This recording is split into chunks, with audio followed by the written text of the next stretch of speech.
It's time. It's time! Hello and welcome back to the Ross Bolen podcast. Guess my name. I'll give you a nickel. My co-host Jared Borislow is joining me as always. Jared, hello. How are you? I'm feeling like Bruce Buffer today. Okay? Yeah. Everybody knows you have a good Buffer impression. Thank you. Have you ever heard the story, by the way? This was served to me in my... I've heard the story before this, but it was recently served to me in my Instagram Discover section. It was a video of one of the Buffer brothers being interviewed, and I don't remember if it was Bruce or Michael. But in the interview, he explains how he became aware that his... You know how there's two of them. One does UFC, one does boxing, I believe. Ah. And they're brothers, the two most prominent voices in announcing that fights are about to start. And they didn't even know they existed until they were both already, like, one of them was super famous, and the other was, like, on the track already. And then they met each other, and, like, it's just the craziest That's not story. a real story. I swear to God. I swear to God. Go look up Bruce and Michael Buffer's story. It will blow your mind. That might have to be a segment. Yeah, it was. I watched this. It's a well-known thing at this point, so I didn't think it was like worthy of a segment. But it is one of those things that if you're interested in it, it's an incredible story. Google it. That's it's just like one saying of those things where like the universe and the way it's just so crazy the way like things work out. James Harden and Russell Westbrook were both great basketball players, and then they found out they were brothers. Like people at the top of their craft just happened to go into a obscure, but the most profession. obscure craft, even more obscure than like if they both became professional basketball players. I would argue like this is so random that they both end up being because they just have the voice, and then you have a good impression of them. Maybe you're the third Buffer. I might be the third Buffer. The third Buffer brother.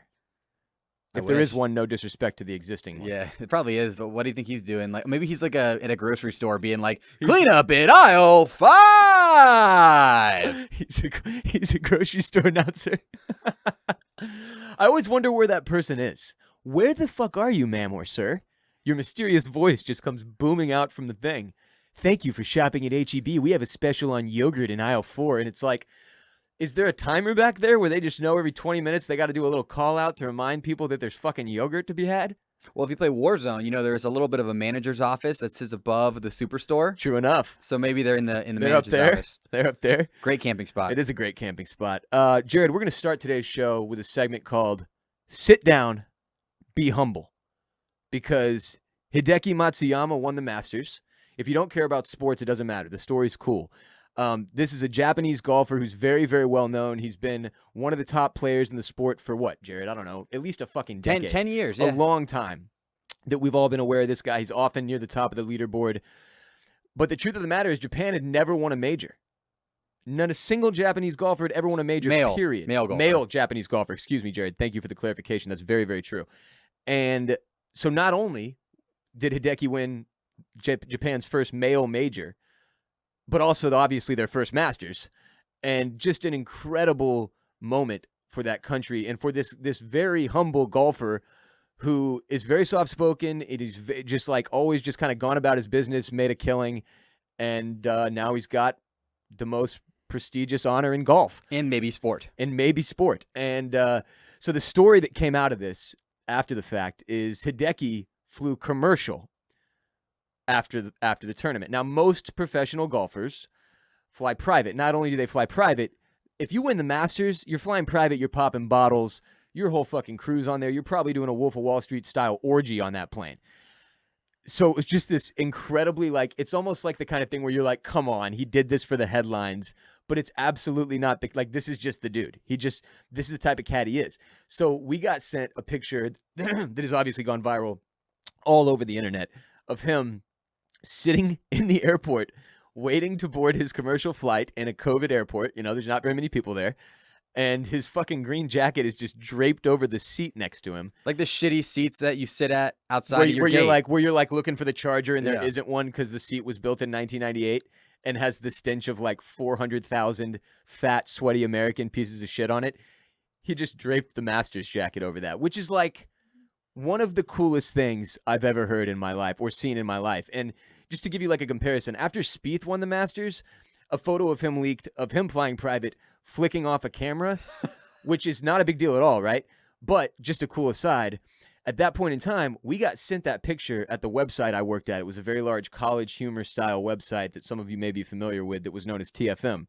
And we put up this picture of Spieth on our website, and we said, like, you know, flying private and shooting the bird after you win the Masters TFM or some dumb shit like that. Well, we received a call from his agent who was like, hey, would y'all please take that down? And I was like, I'll handle this.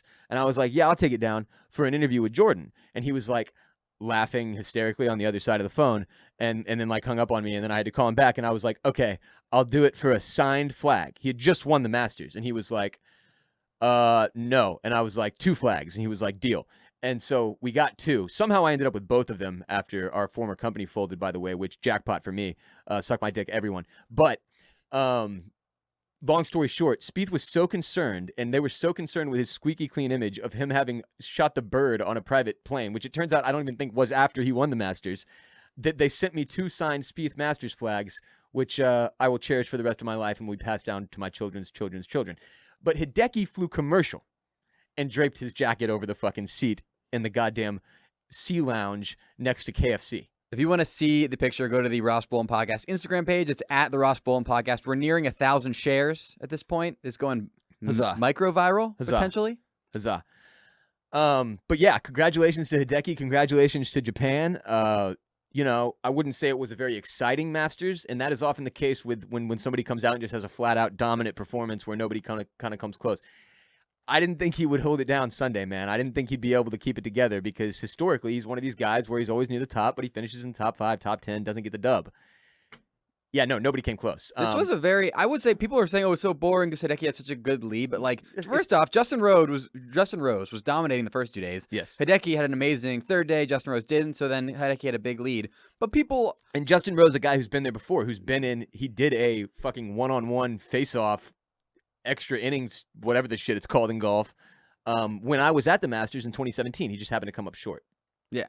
So this Sunday, people are acting like there wasn't amazing drama between Xander and Hideki. There was. When Hideki went in the water and then got like the double, but then Xander immediately gets a triple the next hole. It's like, dude. Look, it just became evident, even in the moments where there was like, okay, it could become interesting, and you could tell like the announcers really wanted it to become interesting.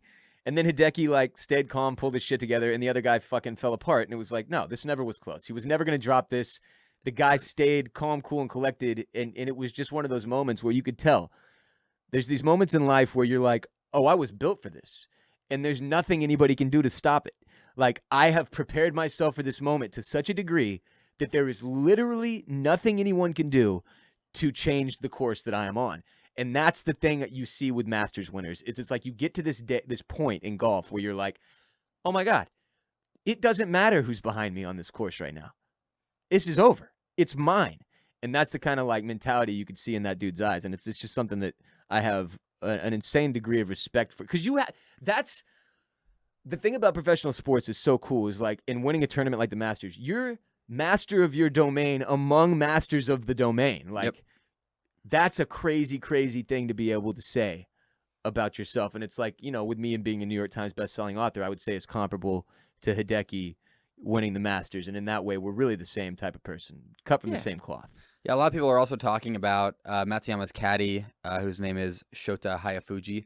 After they walked off the 18th green, he came back, took the flag off of the 18th pin, put the pin back in, and then took his hat off and bowed to the course. Yes. Which is like one of the coolest moments and a great sign that like golf has always been seen as this like American or like European sport for white people. And it's very exclusionary, which is still a very prominent issue still a problem. In the sport. Big problem. But I think seeing that made people realize like this sport is going global and it's becoming more inclusive, and that was a really cool moment. It's been there. It's just that that's what another reason this win for Hideki was so huge is because it's that moment come to fruition, right? It is. Like, here's the recognition, here's the proof in the pudding, but then also with the bow, it's like that part of Japanese culture is so cool too, because like, you know, it's the thing like everybody thinks about American pigs, like, you know, we win the tournament, strip our shirt off, throw our hat, pop champagne, fly private, take a shit in the hole.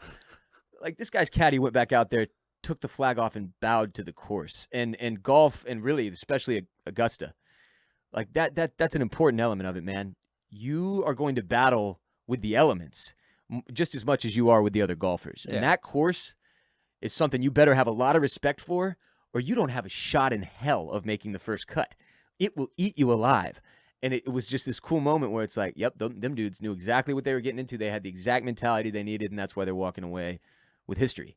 Yeah, and they talked about this too. So Hideki was a product of the PGA has these initiatives in Latin America and in Asia to grow the sport. And so they have these qualifying events where the winners of them go and play at the Masters, which is how Hideki played at his first Masters 10 years ago. Wow. Was the Low-Am.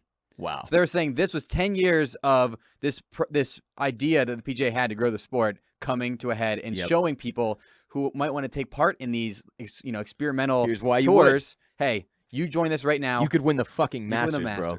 You could win the Masters, which is like, it's one of those things. And if you don't know golf and if you don't care, which I think is, I think it's a 50-50 thing probably with our audience. Yeah. There are dudes who have won NBA championships who would say, like, if they could trade their ring, they'd trade one for the Masters because it's one of the most prestigious things you can accomplish as a professional athlete. It's such a mental and physical battle, and it's so grueling. And it's why when you see this footage of guys winning and making that final putt or tapping the ball in, they immediately start hysterically crying because that's their whole life's work coming to fruition. And it's like, that's not a thing that exists in many fields. So it's so incredible to watch it unfold on a green, which brings me to my next point. Flying private is next level idiotic, period. Why the fuck, like to Hideki's point, would you win a tournament making you $1,200,000 and change somewhere in there? That was before what taxes? second place got. What? Second place got 1.2 million. Oh, what'd he get? Great. Let's find out. I thought it was only 1.2 for him. But why would you? Anyway, it doesn't even matter. And then go burn like 30K, even if it was 10. Let's call it 10 on a private flight. Like, flying private is something you should only do for a very specific set of circumstances, and that's like a bachelor party when you're a billionaire, like Bruce Wayne, or like, dude, I don't even know. It's a horrible use of resources. It's a single craft airplane flying through the sky, burning gasoline and fuel with a pilot. Like, the amount of shit that has to go into your rich ass being moved from A to B is too much. And just get on the commercial flight with the rest of us. What also the fuck is more wrong with you? dangerous. Private planes are infinitely more dangerous than commercial planes. Statistically, it's just not the move. It's not. It's just not the move. These little planes are not fun. Have you ever been on one of these things? Like, oh, so it's cool. Everything's fucking leather. Hey, look, the TV is fancy. Yeah, you're still in a shit box 30,000 feet above the ground. I take the safety over the luxury every single day of the week. Yeah, so Hideki won 2.07 million. And in order to he was going back to Japan, I believe. So in order to fly private from Georgia to Japan would probably be $100K. Like $200,000 or some insanity. Why would he burn 5% of his winnings on that? And just in general, though, like from a mathematical, financial standpoint, it is wildly irresponsible. From an environmental standpoint, I'm not even going to touch it. It's even worse. And it's one of the funniest things that started happening when, like, Leonardo DiCaprio was like, save the polar bears. And people were like, stop flying private to your yacht with 30 Sports Illustrated models. And he was like, shit. Because it's terrible for the environment, the private planes. But the whole thing is just fucking utterly idiotic, especially in a pandemic, especially in what I would just argue has been on and off economically questionable times. So I totally get this. Like, it's not just like he was like, oh, I'm going to show everybody how humble I am. It's also just like a practicality thing. Like, if you're not Mr. Playboy who wants to get like some fucking strippers from the 90s on a private plane and do cocaine with your boys afterwards, like, you don't need the private plane. It's like people who blow $100,000 on their wedding. It's like, bro, use that money on the honeymoon. Like, use that money on something that's actually fucking useful and that will last longer than 2 hours or 7 if you're flying to Japan. I don't know, treat your fucking self in a different way. It's just, that's such a fleeting experience to me. And as somebody who has had been blessed enough to fly private with somebody who it was their plane and their situation and not mine, it is tight.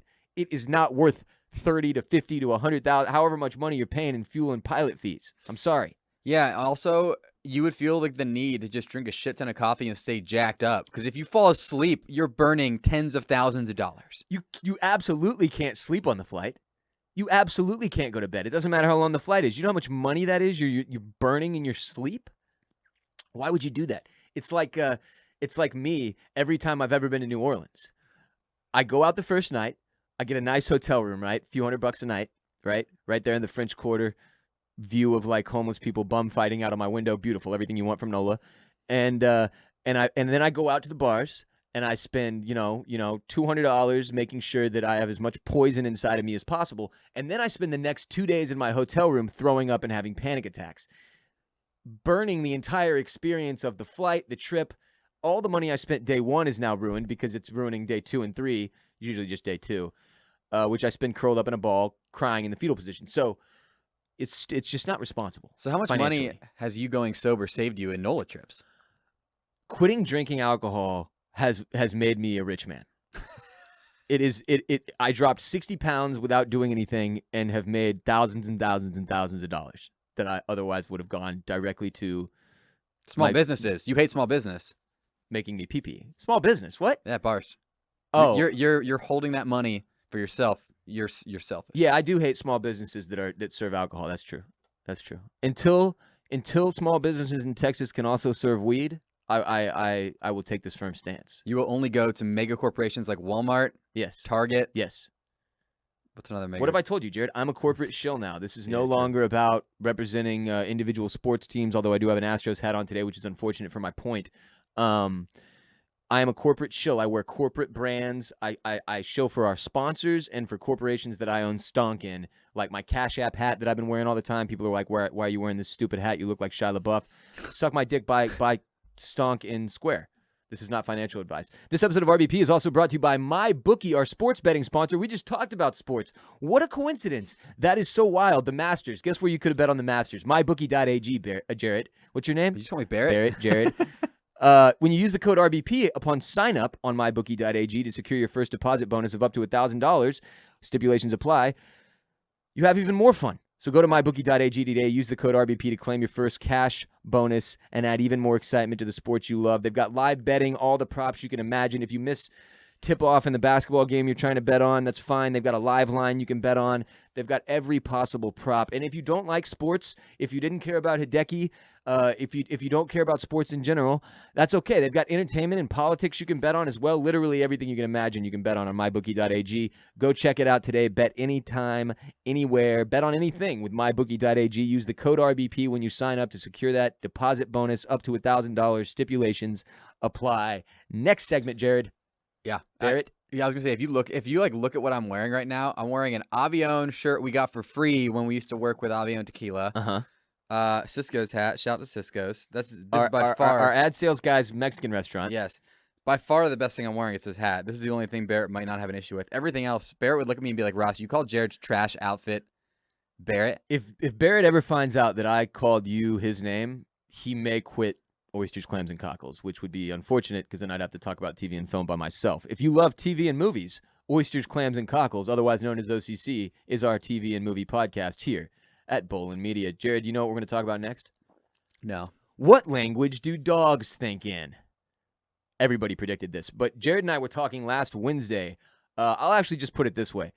We had a meeting until like 2 a.m., and we came up with a bunch of really interesting ideas for things to discuss, one of which was what language dogs think in. And we're both dog lovers, Jared. Yep. I have 2 small toy Australian Shepherds, as well as a Cavalier Pomeranian and a Doberman now.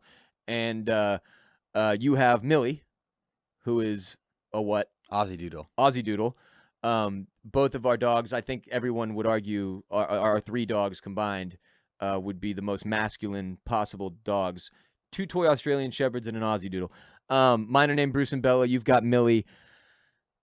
Dogs are very special creatures. We love them very much. I have spent countless hours over the course of my dogs, their 8-year-long lives now, thinking about what they think about. And like what is it that they perceive is going on with like this human that's in charge of their entire lives, right? Because I'm an interesting cat. Different type of job, just general outlook, probably, style, penis. And I always wonder, do they know that? Like, do they think I'm a fucking weirdo? Do they have any clue? Like, what do they think about me, what I've got going on, the music I'm blasting, you and I playing video games for money, talking into microphones, screaming obscenities about, just the strangest possible things on patreon.com/Ross Bolen podcast every Friday. And then you and I were talking, and it was like, well, here's the thing. Dogs thinking anything, right? dogs clearly don't think in English. They don't think in any fucking human language because they're dogs, you Yeah. see. Which you don't ever really calculate that part of it. But like, Jared, how do dogs communicate? So with barks and with body language. Right. Which you would think would translate to their thoughts being barks and body language, right? How do you think in body language? And that's where things get Are really they? confusing. Is it like pictograms where in their head they're picturing the body language of the thing they're thinking about? Yeah, like does happiness translate to a dog, or is it just that happiness means tail wag? Like, what is the conversion rate for emotion from humans to canines is the real question, the dumbass version of which is, what language do dogs think in? But like, it's a fascinating concept to me because my dogs have rolled this earth with me for 8 fucking years, bro. We've been through a lot of stuff together, a divorce, weird passings, strange company failures, lawsuits, God knows what else is coming down the line. Fingers crossed, it's all good stuff, knocking on all the wood around me. And it's just like they have some perception of their life arc, right? And what they've been through and the people that have surrounded them. And it's like, how do they even perceive this whole situation they've got going? Because their lives are so simple compared to ours. They wake up, they go take a shit and a piss, they eat, and then they fucking sleep most of the day and like bark at random animals they see out the window. They wait for you to feed them again, they shit and they piss, and then they go to sleep. The rest of it is just like watching you do human stuff and like trying to get pets. That's it. I think dogs don't think in. I don't know if they have an internal monologue like humans do. Do you think dogs have a soul? Yeah, I think dogs have a soul. Do you think 100%. humans have a soul? Well, I don't know what a soul is exactly. Okay, that's an important part of the equation. I was like, wait, I totally do. Here's Wait, what I'll I don't- describe it as. A soul, your soul is the thing. Your body is like a vessel, right? This is like a machine that you are housed in, basically. Your soul is like you. Your fucking core. The Your thing that makes you-ness. you exist. Your you-ness, yes. Yeah, I think dogs are. I've met enough different dogs to be very certain dogs have souls. I'm totally on board with that. In fact, I would argue that people who argue that dogs don't have souls are probably dangerous. They probably don't have souls. They're probably dangerous. It's all a sociopathic situation there. So I think dogs, though. So I think is it possible that internal monologues are a result of like humans having more advanced brains? So like maybe internal monologues are kind of reserved for like us, dolphins, and like very advanced animals. I don't know if this is true. And maybe dogs, their brains are wired just to only think in like instinct and response to situations and stimuli. Because like ants aren't crawling around on the ground going like, man, it's a beautiful Wednesday. I'm really happy the sun is shining, no rain. This is nice. Look, a little piece of bread for me to eat. What a day. That's not how they ants. They're ants. They're too teensy. Yeah. But dogs, like I want to believe they've got some level. Because you know, man, like you're going through some shit like crying in bed and your dog curls up next to you and like you look them in the eye and there's a different level of understanding there than there is with any other animal, which is why dogs have been called man's best friend, because there's something about them where you feel like they understand you, that they're on a level, they're there with you, which may be total horseshit and No. would be kind of hilarious if they were actually just like, more food, please. So I agree with you that dogs have this extra level of like emotional awareness and like for example, when your dog is like, you can tell when your dog's scheming, you know, like when your dog's like, oh, I'm gonna go on the About to counter. go do some, When you look away, I'm gonna go grab that oven mitt off the counter. Yes. My dog does that all the time. yes. Like I totally believe they are smart enough and cunning and everything. I just don't know if they have an internal monologue or if they just kind of live in the moment and are just like, oh, This thing. looking at him. Okay, I want oven mitt. Go to oven mitt. But like they Yeah. don't think about it. They just do it. I don't know. You want to know something weird about your internal monologue? I saw this quote on Instagram. It was your internal monologue, your thoughts are not you. So there's all this shit that swims around in your head, Mhm. all these random ideas. What if this? What if that? What if they do all the bullshit, right? That's not you. The you is the frontal part of it that you take out of that. Like whatever you decide based on that other, you can actually shut that shit out. It's really weird. And this is the thing I only recently started playing with. But like all the stuff that occurs in your head, you don't have ownership over that necessarily. You don't have to own that. You can get rid of that. Like that's a thing that human beings have that if you let run amok, it will. But like you can very much control your inner monologue and all the thoughts that your brain is pushing out all over your shit, and that whole element that especially people who are like addicts or have mental health issues that they deal with, that they can't get the wheels to stop spinning at the end of the day, or just all of us who struggle with like anxiety and life stressors.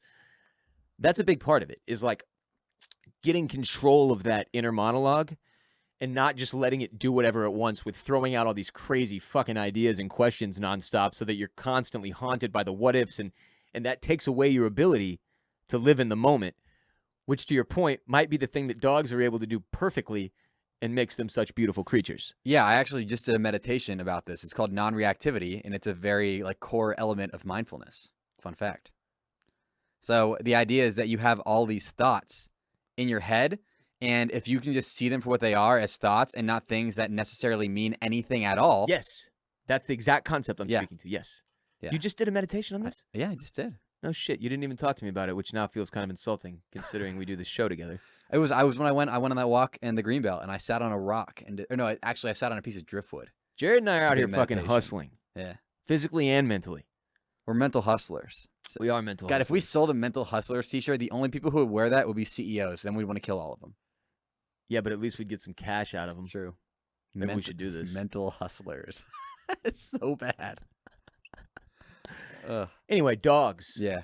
And how they think. I think, you know what? Holler at us. At WR Bolen, at Jared Borislow on Twitter. We'd love to hear your thoughts about how you think dogs might think and what language they think in. Do they think in barks, tail wags? And don't just link us an article. Give us takes, talking your to us. takes. Yeah, I'm not interested in science. Yeah. I'm interested in human humor. You can link an article, but you have to have an accompanying, at least take. 2 sentences. Yeah, you need to take with it. Yeah. At WR Bolen, at Jared Borislow. Holler at us on Twitter. Holler at us on Instagram. You know what? Put your take in your Instagram stories and tag at the Ross Bolen podcast, and we'll share it. Yeah. Let's have a fucking discussion, Jared. Let's have an open dialogue as a society and try to solve this question, this grand question. How do dogs think? What language do they possibly think in? Yes. You know what dogs like, Jared? Grass, your lawn. If you're a dog owner with a lawn or just have a lawn, period, listen up. This episode of RBP is brought to you by Sunday. Sunday. Spring is just around the corner, and that means it's time to get your lawn on the right track. And listen, frankly, I'll be dead honest with you. Up until Sunday came on as a sponsor, completely ignorant Your in lawn terms was of lawn care. Trash. Not only was it trash, it's just it's one of those things just like with how to fix your own car or I never learned this as a kid. I didn't learn lawn care. It's not a thing that I was ever focused on. And now, as a homeowner and a guy who has a lawn, it's extremely important to me that my lawn looks good. And not only that, with 2 dogs, that it's nice for them to be able to play. And we live in a great area with great weather, and I want to be able to be outside and in my lawn and enjoy it. And Sunday has been huge for me.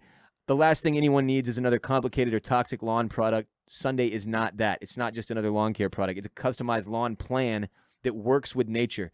You go to their website, you put in your address, they know everything about your exact plot, your front yard, your backyard, the soil. And in fact, one of the first things you do with the first box they send you is you send them back a soil test so they know exactly, literally, what soil you're dealing with. And they take out all the guesswork and unwanted chemicals so you can grow a beautiful lawn that's better for people, pets, and the planet. You go to Sunday.com, put in your address. Their free lawn analysis tool takes care of the rest, all in a matter of seconds, using the soil, the climate data to create a tailored nutrient plan so you get all the stuff your lawn needs and nothing it doesn't. It shows up to your house. If you have a fucking hose and a faucet, you are set. That's all you need, Jared. You take the shit out of the box. It tells you exactly what to do. If you've been watching my Instagram, you've seen literally you hook it up to your hose, you go over your lawn, and for 10 minutes, 15 minutes, you evenly spread it out over your lawn, and then guess what? Your lawn suddenly becomes incredibly kick-ass in just a matter of weeks, months. Yep. I mean, the results on my lawn alone, I can already see. Actually, when we get home today, I'm likely going to put down the next step in my Sunday process, which you get your first box. It's got stuff, instructions. There's another box. If you live in a really hot area, they'll send you heat protection, everything your lawn could possibly need. Again, let Sunday take the guesswork out of growing a greener, more beautiful lawn this spring. Just go to getsunday.com/Ross. $20 off your custom lawn plan at checkout if you go to getsunday.com/Ross today. $20 off. getsunday.com/Ross. Also, Ross was out there shirtless, spraying down the hose, and he looked great. So, if you're trying to meet some honeys in your neighborhood, it's the way to do it. Sunday. It's the way to do it. Pop the top, get out in the front yard, spray the Sunday. Lets everybody in the neighborhood know not only do you have beautiful nipples, but also that you know how to take care of your lawn. And maybe a family. Next segment. Let's talk about butt flaps. So as I said, last Wednesday, Jared and I, 2 a.m. meeting. This is the other thing. We came up with a list of about 40 things, okay? They're going to be spread out all over the course of the next several million episodes. Today we have to do another one, though, and it's butt flaps. We have to talk about butt flaps. Because they exist, and they're fucking hilarious. Do they only exist on the onesie, is my first question. Is there a butt flap in the world that's not on the onesie? My brain goes to my first place is space. Do the astronauts have a butt flap? They must. Yeah. You don't take off the full fucking astronaut suit. Do you shit in the suit? No. No, you don't. There has to be a butt flap. So when they're actually Googling astronaut butt flap, do you no, think? I actually think they have a special toilet that suctions to their ass cheeks, so the poop doesn't come flying around like a little turd, just flying and spinning around in the air. It's a reverse bidet. Bidet sprays water out, cleans the asshole under normal gravitational circumstances. What we're talking about is a suction from the anus into some type of tube down into outer space. Do you think it ejects it into outer space? So right now there's just a bunch of frozen turds just like flying near the asteroid belt. As Rick says in Rick and Morty, there's literally everything in space. Morty, you're my Morty. Does that ever occur to you? That there's everything in space? No, that you're my Morty. Oh. Would I rather be your Rick? Are you a big Rick and Morty guy? You're not a big any TV guy. You just like a nice doc. We know, prefer Jared. a nice documentary. We know. But I've seen probably half of the episodes of Rick and Morty. Okay. I really like, my favorite Rick and Morty thing is the intergalactic space commercials shit. I think those are hilarious. I love that. It's just all improv. You can tell it's all improv. Every single one of those, they have no idea what's happening, and then they just animate it afterwards. Oh, it's here's great. fucking improv Jared over here I'm just saying, you can tell those are improv, and we know, think Jared. those are You great. took an improv class. We know. Take an improv class one time. Fucking Won't Barry shut up over about here. it. Anyways, back to butt flaps. Okay, so I believe, as somebody who butt lived flaps. in the Midwest, butt flaps, yes, they are on onesies because the idea is when it's really cold outside, you want to stay warm while you're pooping. Right. Astronauts in space on the space station are typically wearing their normal clothes, so they don't have to worry about that, which is why I don't think astronauts have butt flaps. I'm not talking about... yeah, you're right. Once they're in there floating about, they're no longer in the full spacesuit with the helmet and the interstellar situation. Yeah. How many people do you think have fucked in space? That's a really good question. I would bet a lot. I'm betting like pretty much everybody who's been up there, at the very least, masturbated in space. Oh, I mean, every single one of them. They're there for 6 months or whatever. Yeah, but like you have to think.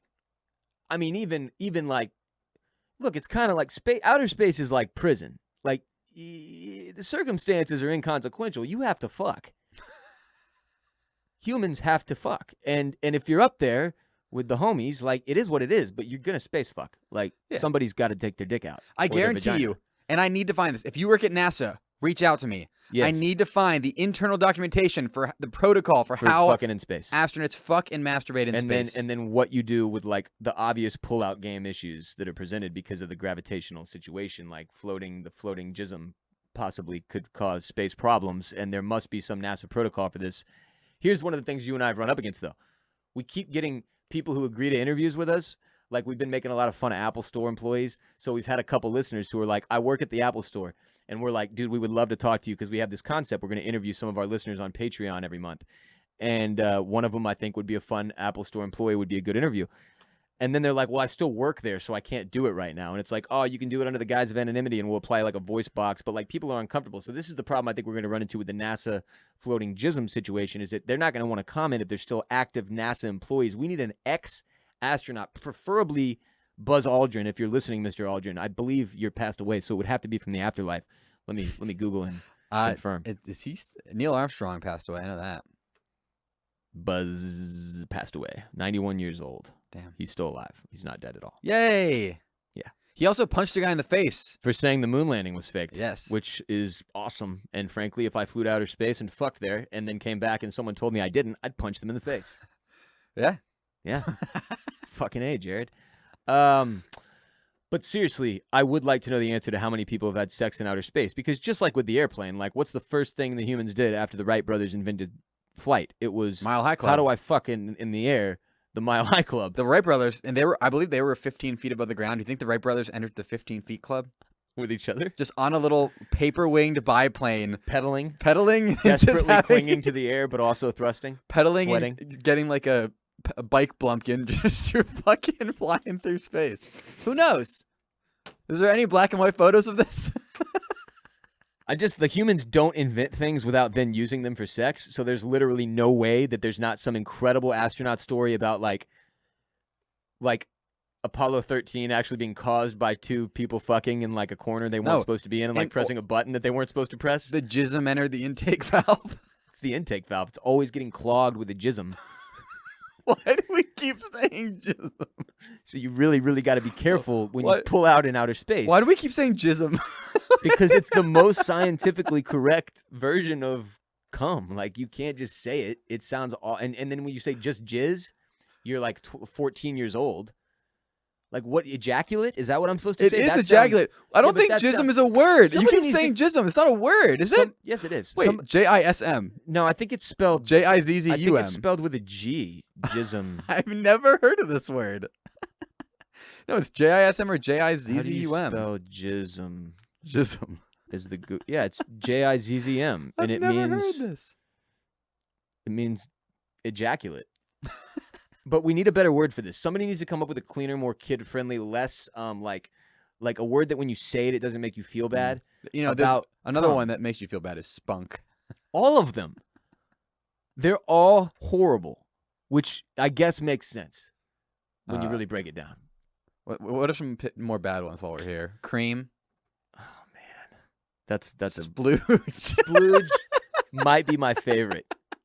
At least it's funny. It's gross, but at least it brings humor. So the ones that are just like unsettling, I'm not okay with. I need laughs after my cum adjective. I know there's another really good one we're forgetting about. Synonyms for cum. Jism, jizz, seed, semen, sperm, spooge, and splooge. There's such an unbelievable amount of them. Embryo. Nobody's calling it that. No. Surely nobody's calling it that. Oh, how did we forget this one? Nut. Oh, yes. Nut moments. We'll talk about those again soon. Skeet. Oh, yeah. I just had to run to the window, to the wall, till sweat dropped down my balls. All these bitches call. Oh, skeet, skeet, motherfucker. I had to run through the whole song to get to skeet, skeet so I could remember what Lil Jon's version of it was. And man, things took a turn here. Seminal fluid is the last one I'll share with you. Yeah. And then we're going to have to go ahead and move back to butt flap talk. Butt flaps. Okay. So the idea is this. You have a piece. Essentially, it's a onesie where they've cut 3 parts of a rectangle in the back by your asshole, have 2 buttons at the top, and you button up your butt flaps. I would argue it's more square than rectangular, but that's neither here nor there. Yes. And essentially, so then every time you need to go, you pull from the top, flaps down, ass exposed, and then you can take shits without having to disrobe. And the irony here is that, like, the other place my mind goes after space, the final frontier, is the Great Plains of where cowboys would roam. Because cowboys were the other big butt flap guys. It's cold out there, man, in these tents and shit. That, like you said, it's mostly about warmth. And that's the element that us in the South, and especially growing up in Houston and Austin, where it doesn't really ever get that cold except when it froze in the snowpocalypse this past winter. And I wish I had a butt flap because that would have helped. Many of us did wish we had butt flaps. I remember thinking to myself, God, we all could use a butt flap right now. But we're not familiar with this type of problem, which is why, well, you're from Florida, which is why Wisconsiners like yourself are so important, so you can share your knowledge of butt flaps with us. So the idea is this, though. What do you call people from Wisconsin? Wisconsinite. Wisconsinite, excuse me. Yeah. Thank you. Some people say Scotty. Nobody in Wisconsin actually says that. It's a whole big thing. Okay. Weird. I know. So here's the issue. Let's say you wash so it's either a onesie, like a pajama onesie, or it's like long john onesies. Long johns. That's what the cowboys wore. So whenever you picture like a cowboy in his tent, he's wearing like shitty long john onesies, holding like a canteen full of coffee, and he's like, "Oh, the frontier, typhoid fever got my dog. That bacon almost done there, Jed. 20 more minutes. You're looking real nice today, Jed. I heard a coyote middle of the night, 3 miles northeast, howling. Went back to sleep. Woke up with a heart on." So if you wash your onesie or your long johns too much, does the butt flap start to sag and then your ass is just hanging out constantly? And then do you care? And then is this also a sex thing? Yeah, it's definitely a sex thing. Anything that gives me anything that like the humans can see as an easy entry point leads to sex. It's like butt cleavage. A loose butt flap is cleavage for your ass. Yeah. And as Lil Wayne used to say, my girls can't wear that. Why? That's where my stash at. What Which does that takes mean? us What does that to mean? our I don't know what that means. next and final ad read. This episode of RBP is also brought to you by Athletic Greens, the most comprehensive daily nutritional beverage I've ever tried. It's phenomenal. Jared and I have been really thoroughly enjoying Athletic Greens. If you're one of these people, you wake up in the morning and you're not really like super into breakfast, for example, you're not great at maintaining effective nutritional habits is the way I would put it. Perhaps a little bit like Jared and I can sometimes be. Then Athletic Greens is literally perfect for you. It's a daily all-in-one superfood powder that's your nutritional essential, by far the easiest and most delicious nutritional habit you can add to your health routine today to empower yourself to take ownership of your health. In one tasty scoop of these Athletic Greens, you're going to get 75 vitamins, minerals, whole food sourced ingredients, including a multivitamin, multimineral, probiotic, green superfood, and more. Here's the cool part. All this stuff works together to fill the nutritional gaps in your diet, increase energy and focus, aid with digestion, support a healthy immune system, and it's all without the need to take multiple products. Athletic Greens is accomplishing something that some people are taking 4 or 5 different things to try to accomplish, and that's key. One product, Athletic Greens, and you get everything you need, and it's a huge, huge boost to your nutritional diet daily. If you're somebody who's like, oh, I have to take my vitamin A, my vitamin C, my vitamin E, my riboflavin, my sodium, I need a multimineral. I need a probiotic. One scoop is 12 grams, and you wake up in the morning on an empty stomach, you mix it in, you drink it, and you have all of your vitamins and minerals and everything you need there. You can do whatever the fuck you need to do the rest of the day. The rest of the day, you are fueled, you are ready to go, and you are an athletic green boy or girl. Vegetarian, vegan, paleo, keto, mind, dash, low carb, all those diets, this fits into. If you're doing any of those diets, then you're good. It's crazy. All you have to do is visit athleticgreens.com/Ross today and join health experts, athletes, and health-conscious go-getters around the world who make a daily commitment to their health every single day, and you'll get a year free supply of vitamin D and 5 free travel packs today. Again, when you simply visit athleticgreens.com/ROSS. Free year supply of vitamin D and 5 free travel packs today. Thank you all for being with us here today. We hope you enjoyed the show and had a phenomenal start to your week. Jared and I will be back Wednesday. We're here every Monday and Ross, Wednesday. I'm stopping you right there. Stop me. I feel like some people might be like, "Oh, pod's over. Ross is doing the end thing. Right. Time to like turn it off and go take shits I have with an my important butt flap." thing. Okay. Something very important. That you people who are about to turn off, don't do that yet. By the way, we always have entertaining and informational things in our closing segment that you should probably be here for. If you are one of those people that walks away too early, you've probably missed a lot over the years, so don't do that. Here's Jared. Back to you, Jared. We did a rating and review call out recently. We did. We asked for people to rate and review our podcast on Apple Podcasts. The outpour of support was amazing. For real. It was an outpouring. It was an outpour. It was a downpour of support. Yes. Support. Jism. Jism.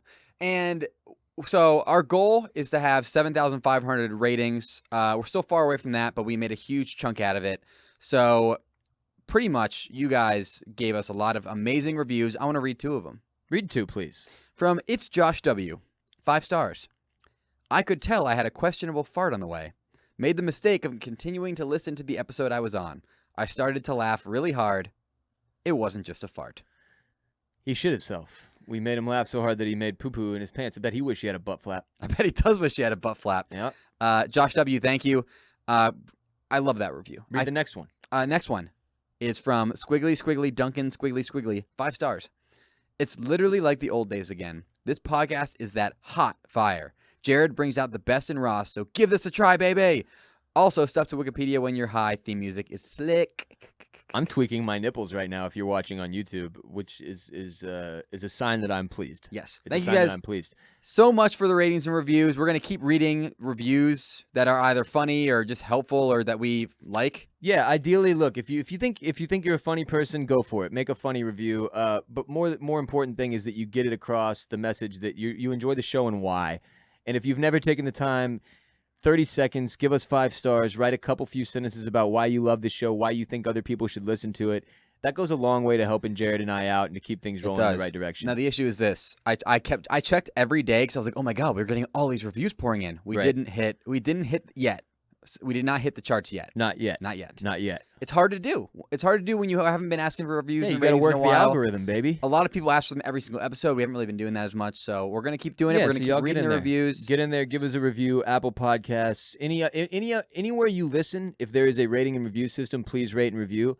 And then on top of that, if you want to go the extra mile, go to Apple Podcasts and rate and review us there. It's still far and away the place we get like 70% of our listens, and it's the biggest podcast market in the world, right there with Spotify, obviously at this point.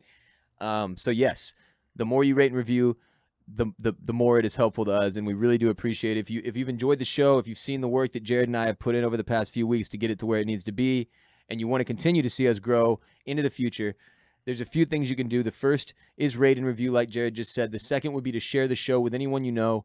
Please, word of mouth is a huge factor in growing this show, in growing any show. And if you can share it with people, that's the number one thing that's going to get people to listen. Is that's the only thing that gets me to do anything at this point. If one of my friends tells me, "Hey, this show is really good, go watch it, go listen to it," that's the thing that gets me to do it. So please share with your people. Let them know Jared and I are over here doing jokes.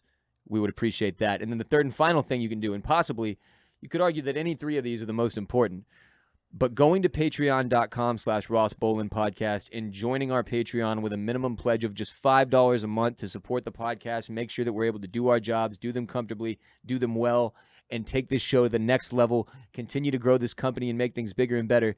That's really the number one way you can do it, is by directly backing us, supporting us, becoming a patron, on patreon.com/Ross Bolen podcast. As I used to put it, pay your dues as a gang member, get in there. You can throw down $5, but you can put any number And you as get your a pledge. lot- You could put $10, you could put $15, you could put $25 if you wanted to. Just whatever you Yes. want to support the show. We appreciate you. And you're getting stuff for that. This is not just you giving us money and being like, "Here you go." Yeah, no, I like you. every Friday you will get an ad-free premium edition of RBP, completely unhinged with no advertisements, that is for a much more what is the word I'm looking for? Not unique, not emotional, a small audience, whatever, intimate audience, a much more yes. intimate audience that is Jared and I really at our most like unleashed. And It's unhinged. yeah, it's a lot of, I already said unhinged. I had to try another one. Yeah. Patreon.com/Ross Bolen podcast is where you can get those episodes every Friday. This most recent Friday's was utterly hysterical. I guarantee you will enjoy it if you go listen right now. And the funny thing is, you can listen right now. The second you sign up, it will become available to you on Patreon. And you can listen to the backlog. You say you listen to that and you're like, I need more. Well, guess what? You just paid for it. So listen to 2 weeks ago. Listen to 3 weeks ago. Go now. There was a point where we were at like 1,500 patrons on patreon.com/Ross Bolen podcast. Life happened. A lot of shit went down. We're at about 800 now. We need to get that number back up to where it was. That's how we were able to survive and to work comfortably through 2020. And we've got to get back there. It's very important for the show, for the company. So for all of you who love RBP, if you've enjoyed it, if you've seen us putting in the work to get it back where it needs to be, patreon.com/Ross Bolen podcast. If you were ever there and you left, go back. I promise you, you will enjoy it more than you ever have. This is the best stuff we have ever done. I am loving it. You will love it too. It is my personal guarantee. You're going to like the way you look, Jared, when you go to Men's Warehouse. You're really going to like it. Thank you. Yeah, Jared and I will probably be live off and on this week on Twitch as well. So just check out twitch.tv/BossRollin and twitch.tv/SirJBone. If you want to watch us play video games, we often play with listeners. Get in there if you get the chance. We give away merch. We give away Patreon subscriptions as well. We have a lot of fun on Twitch. Looking forward to talking with you again on Wednesday. Cannot wait. Come right back here to Apple Podcasts, Spotify, and YouTube on Wednesday for another episode of RBP. And then, of course, on Friday, you know where we will be.